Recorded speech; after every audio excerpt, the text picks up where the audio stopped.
2027 గోదావరి పుష్కరాల ఏర్పాట్లకు నిధులు మంజూరు చేయాలని కార్మిక శాఖ మంత్రికి వినతి.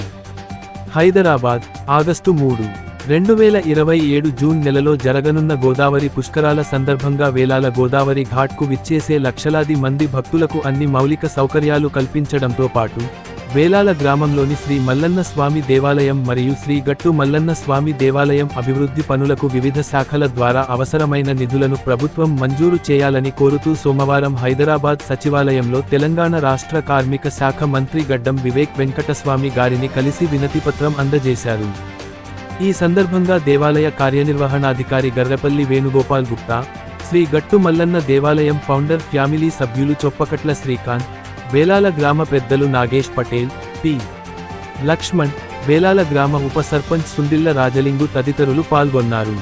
పుష్కరాల దృష్ట్యా గోదావరి ఘాట్ అభివృద్ధి, భక్తులకు తాగునీరు, పారిశుద్ధ్యం, రహదారులు, విద్యుత్, పార్కింగ్ తదితర మౌలిక సదుపాయాల కల్పనతో పాటు 2 దేవాలయాల అభివృద్ధికి ప్రత్యేక నిధులు మంజూరు చేయాలని ప్రతినిధి బృందం మంత్రిని కోరింది.